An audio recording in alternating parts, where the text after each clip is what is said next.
होळीच्या दिवशी भगवान श्रीहरी श्री विष्णूंनी प्रल्हादाला नरसिंह रूपामध्ये दर्शन दिलेलं होतं.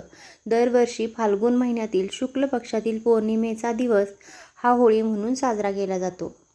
तारखेमध्ये थोडाफार बदल होतो, पण इंग्रजी महिन्यानुसार बघितलं तर मार्च महिन्याच्या सुरुवातीला आणि मध्यकाळात होळी हा सण येतो. यंदा 2026 मध्ये 2 मार्च सोमवारी आणि 3 मार्च मंगळवारी 2 दिवस हुताशनी पौर्णिमा आलेली आहे आणि त्यातली त्यात यंदा चंद्रग्रहण सुद्धा आलेलं आहे आणि हे चंद्रग्रहण या वर्षातलं 2026 मधलं पहिलं चंद्रग्रहण आहे. हे चंद्रग्रहण भारतात सुद्धा दिसणार आहे, त्यामुळे या चंद्रग्रहणाचे सर्व वेदादी नियमसुद्धा आपल्याला पाळायचे आहेत. नमस्कार सर्वांना, मी पूनम. आजच्या व्हिडिओमध्ये मी तुमच्यासोबत होळी कशी साजरी करावी, यंदा हुताशनी पौर्णिमेला चंद्रग्रहण आल्याकारणाने होळी नेमकी कधी पेटवायची आहे, होळी पूजनाचा मुहूर्त काय असणार आहे, चंद्रग्रहणाचा स्पर्श, मोक्ष, पुण्यकाळ काय असणार आहे, गर्भवती महिलांनी काय नियम पाळायला हवेत आणि आपल्या सर्वांना वेदादी नियम कधीपासून पाळायचे आहेत, तो सुद्धा टायमिंग मी शेअर करणार आहे. आणि सर्वात महत्त्वाचं, घरच्या घरी होळीचं पूजन कसं करावं, होळीमध्ये घरच्या कोणकोणत्या वस्तू टाकायच्या आहेत, होळीला किती प्रदक्षिणा घालायच्या आहेत, होळी शांत झाल्यानंतर दुसऱ्या दिवशी त्या राखेचं काय करायचं आहे आणि काही कारणाने जर तुम्हाला घरी होळी दहन करायचं नसेल तर सार्वजनिक ठिकाणी जाऊन होळीचं पूजन कसं करावं, सार्वजनिक ठिकाणी होळीच्या पूजनासाठी जाताना घरून काय काय साहित्य न्यायचं आहे आणि अजून अशी बरीच माहिती या व्हिडिओमध्ये मी तुमच्यासोबत शेअर करणार आहे. त्यामुळे व्हिडिओ हा पूर्ण नक्की बघा. तुमच्या सर्व प्रश्नांची उत्तरं या एकाच व्हिडिओमध्ये तुम्हाला मिळून जातील. हुताशनी पौर्णिमा ही 2 मार्चला सोमवारी संध्याकाळी 5:55 सुरू होत आहे आणि 3 मार्चला मंगळवारी सायंकाळी 5:07 संपत आहे. इतर वेळी जी तिथी सूर्याने बघितलेली असते, उदय तिथीनुसार आपण ती मान्य करत असतो आणि त्या दिवशी सणवार साजरे करत असतो.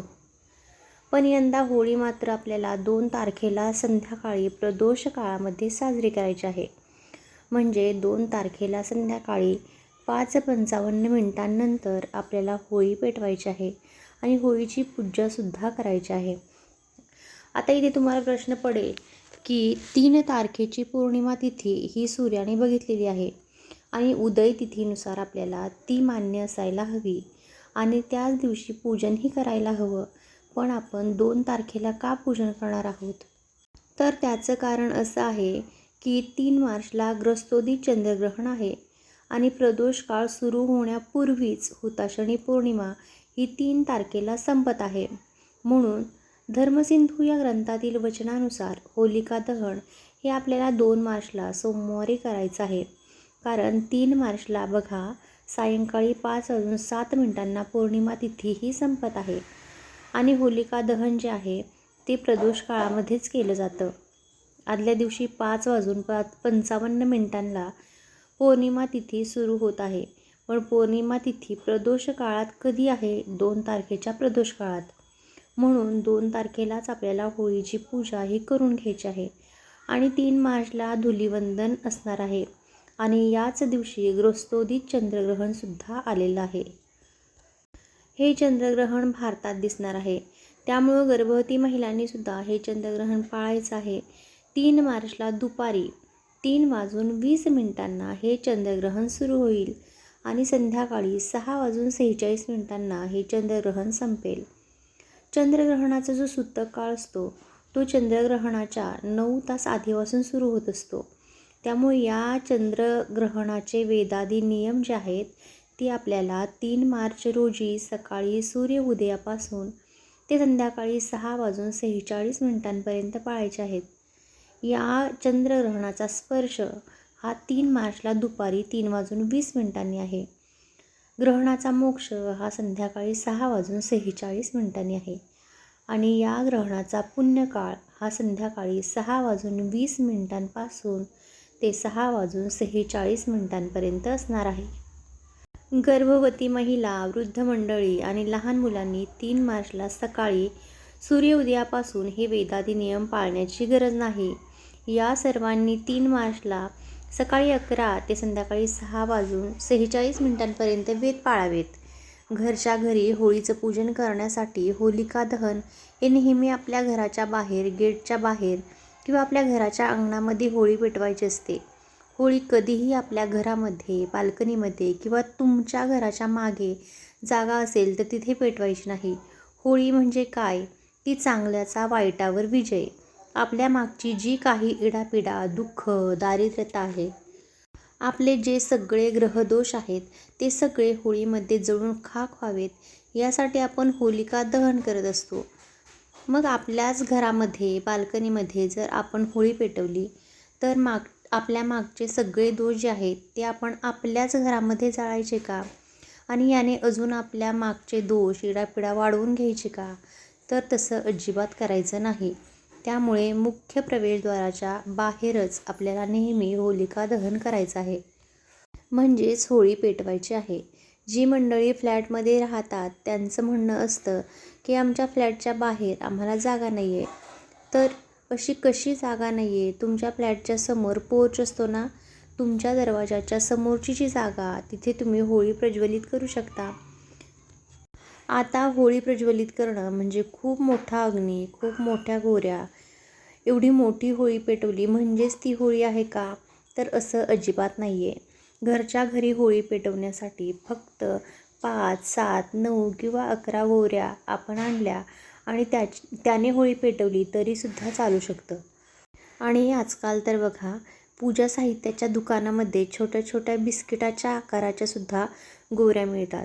तर त्या आणण्याच्या आपण घरच्या घरी होळी पेटवण्यासाठी, घरच्या घरी होळीची पूजा करण्यासाठी ज्या जागी होळी प्रज्वलित करायची आहे ती जागा स्वच्छ करून घ्यायची. तुमच्याकडे जर शेण असेल तर ती जागा तुम्ही सारवूनसुद्धा घेऊ शकता किंवा त्या जागेवर थोडंसं पाणी शिंपडून छोटीशी रांगोळी काढून घ्यायची किंवा तुम्हाला हवं असेल तर हळदीचे लेपनसुद्धा तुम्ही करू शकता. त्यानंतर 5, 7, 9, 11 या पटीमध्ये गोवऱ्या मांडून घ्यायच्या आहेत आणि त्यांच्या मध्यभागी एरंडाच्या झाडाची एक फांदी ठेवायची आहे. सर्वप्रथम गोवऱ्यांना हळद कुंकू अर्पण करून घ्यायचं आणि त्यानंतर थोडासा कापूर घेऊन अग्नी प्रज्वलित करायचा आहे आणि त्यानंतर पेटत्या होळीचं आपल्याला पूजन करायचं आहे. या दिवशी घरची होळी असू द्या किंवा सार्वजनिक होळी असू द्या, या दोन्हीही होलिका दहनाला, होलिका पूजनाला पूर्णावरणाचा नैवेद्य दाखवला जातो. त्यामुळे पेटत्या होळीचं पूजन करताना सर्वप्रथम हळद कुंकू अर्पण करायचं आहे. त्यानंतर फूल, हार जी काही असतील ते अर्पण करायचे आहेत आणि मग नैवेद्य दाखवून घ्यायचं आहे. नैवेद्य त्या अग्नीमध्ये, पेटत्या होळीमध्ये आपल्याला अर्पण करायचं आहे. त्यानंतर एखाद्या पेल्यामध्ये किंवा छोट्याशा तांब्यामध्ये पाणी घ्यायचं आहे आणि ते पाणी होळीभोवती टाकत टाकत आपल्याला 3, 5 किंवा 7 प्रदक्षिणा घालायच्या आहेत. घरची होळी असू द्या किंवा सार्वजनिक होळी असू द्या, या दोन्हीही ठिकाणी 3, 5 किंवा 7 पाणी टाकत टाकत प्रदक्षिणा मारायच्या आहेत.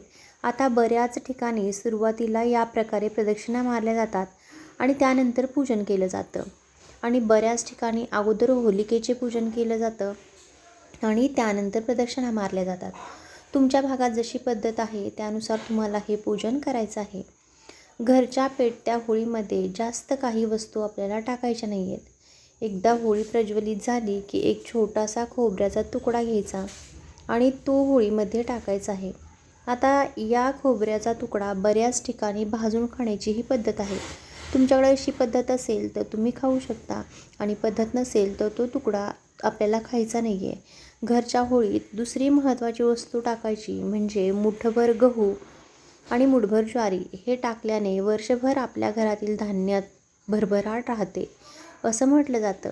अग्नी शांत झाल्यानंतर आपल्याला उजव्या हातात थोडंसं दूध घ्यायचं आणि ते त्या होळीवर टाकायचं आहे किंवा चमचाभर दूध घ्यायचं आणि ते त्या होळीवर टाकायचं आहे आणि दुसऱ्या दिवशी त्या होळीची जी राख असते, जे भस्म असतं, ते डस्टबिनमध्ये वगैरे टाकायचं नाही. तुमच्या घराच्या आजूबाजूला कुठे वाहतं पाणी वगैरे असेल तर त्यामध्ये टाकून द्यायचं किंवा घराच्या बाहेर जवळपास कुठे झाड वगैरे असेल त्या ठिकाणी झाडाच्या बुंद्याशी ही राख आपण टाकून दिली तरीसुद्धा चालू शकतं.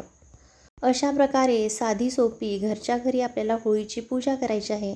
आता सार्वजनिक होळीच्या ठिकाणी जाताना घरून आपल्याला हळद कुंकू, फुलं, नैवेद्य आणि त्याचबरोबर पेलाभर पाणी किंवा छोटा तांब्यावर पाणी घेऊन जायचं आहे. तिथेही सेम सर्व प्रथम हळदी कुंकू अर्पण करून घ्यायचं, फुलं व्हायची, नैवेद्य दाखवायचा, 3, 5 किंवा 7 पाणी अर्पण करत प्रदक्षिणा घालून घ्यायच्या. आणि त्यानंतर ही सार्वजनिक होळी मोठी असते, तर यामध्ये तुम्हाला छोटासा खोबऱ्याचा तुकडा टाकायचा असेल तर तोही तुम्ही टाकू शकता. पण या सार्वजनिक होळीमध्ये आपण अख्खं नारळसुद्धा अर्पण करू शकतो. घरच्या होळीमध्ये अख्खं नारळ टाकायचं नाही आहे. सार्वजनिक होळीमध्ये आपल्याला अख्खं नारळ दहन करायचं आहे. आता सार्वजनिक होळीमध्ये वेगवेगळ्या वस्तू वेगवेगळ्या समस्येसाठी दहन केल्या जातात. त्या सर्व वस्तू कोणत्या समस्येसाठी कोणती वस्तू लागणार आहे आणि कशा प्रकारे तो उपाय करायचा आहे हे मी तुम्हाला सांगते. त्यानुसारच जी तुम्हाला समस्या आहे ती वस्तू आणा आणि तीच वस्तू सार्वजनिक होळीमध्ये दहन करण्याचा प्रयत्न करा. घरच्या होळीमध्ये यातलं एकही उपाय करू नका. जे 2 उपाय करायचे आहेत घरच्या होळीमध्ये ते मी तुम्हाला अगोदरच सांगितलेले आहेत. तर सर्वप्रथम तुमच्या घरामध्ये मुलाचे लग्न, मुली असतील त्यांचा विवाह जमत नसेल, तर लग्न जमण्यासाठी काही अडचणी येत असतील, तर अशा वेळेला 8 हळकुंड घ्यायचे आहेत. जो मुलगा किंवा मुलगी आहे त्याच्यावरून ते 7 वेळा उतरून घ्यायचे आहेत आणि ते पेटत्या होळीमध्ये त्याचं दहन करायचं आहे.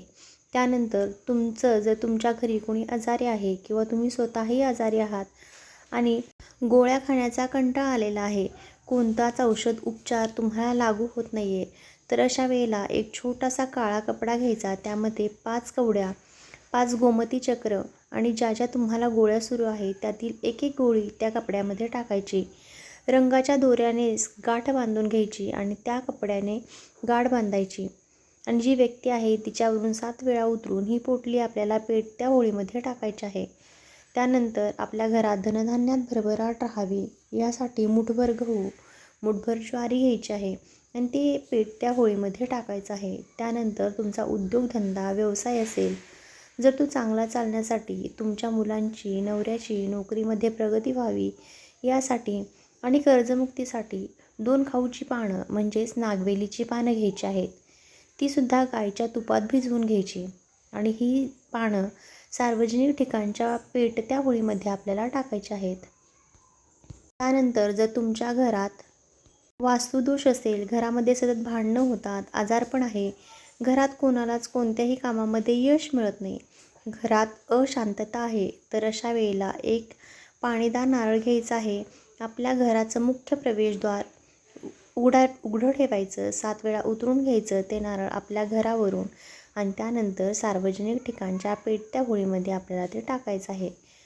तर यापैकी जी कोणती तुम्हाला समस्या असेल ती वस्तू आणा आणि ती अशा प्रकारे उतारा करून सार्वजनिक होळीमध्ये त्या वस्तूचं दहन करायचं आहे. पण यातील कोणताही उपाय तुम्ही करा, तर तो उपाय करताना एक गोष्ट आवर्जून लक्षात ठेवायची आहे. ती म्हणजे जेव्हा तुम्ही पूर्णपणे सार्वजनिक ठिकाणच्या होळीच्या ठिकाणी जाण्यासाठी तयार झालेले आहात, तेव्हाच उतारा करून घ्यायचा. एकदा त्या वस्तूचा उतारा केला की ती वस्तू घेऊन घरामध्ये थांबायचं नाही, कोणाशीही बोलायचं नाही. घरातून एकदा उतारा केला की आपण सार्वजनिक होळीच्या ठिकाणी जायला निघतो की घरापासून तिथे जाईपर्यंत जाताना मागे वळूनही बघायचं नाही, कोणाशी बोलायचं नाही किंवा रस्त्यामध्ये कुठेही थांबायचं नाही, कोणाच्या घरी जायचं नाही. एकदा उतारा केला की डायरेक्ट होळीच्या ठिकाणी जायचं, होळीमध्ये त्या वस्तूचं दहन करायचं आणि तिथून डायरेक्ट आपण घरी यायचं आहे. येतानासुद्धा मागे वळून बघायचं नाही आणि कोणाशी बोलायचंही नाही, कोणाच्या घरी जायचं नाही. आणि जेव्हा आपण घरातून ही वस्तू घेऊन निघणार आहोत त्याच्या अगोदरच आपल्या घराच्या मुख्य प्रवेशद्वाराच्या बाहेर थोडंसं मगामध्ये पाणी ठेवायचं. त्या वस्तूचं दहन करून आल्यानंतर मुख्य प्रवेशद्वाराच्या बाहेर आपल्या पायावर थोडंसं पाणी घ्यायचं. त्यानंतर घरात यायचं. नंतर बाथरूममध्ये स्वच्छ हातपाय धुवायचे आणि त्यानंतर मग आपण घरात सर्वांशी बोलायचे वगैरे आणि जी नॉर्मल आपली रुटीन आहे ती चालू ठेवायचं. घरची होळी असू द्या किंवा सार्वजनिक ठिकाणची, त्यामध्ये कधीही टायर जाळायचं नाही आहे, झाडं तोडून झाडांची लाकडं होळी पेटवायची नाही आहेत. काही ठिकाणी होळीला साडी नेसवतात, तर नेसलेली साडी ही होळीला नेसवायची नाही आहे. भलेही तुम्ही हलकी आणा, पण होळीला त्या दिवशी नवीनच साडी नेसवायची आहे. अशा पद्धतीनं साध्या सोप्या पद्धतीनं आपण होळी घरच्या घरी साजरी करू शकतो. या व्हिडिओमध्ये मी संपूर्ण माहिती देण्याचा पूर्णपणे प्रयत्न केला आहे. जर व्हिडिओ आवडला असेल तर व्हिडिओला एक लाईक करा, चॅनलला सबस्क्राईब करा, हाईप करा. धन्यवाद.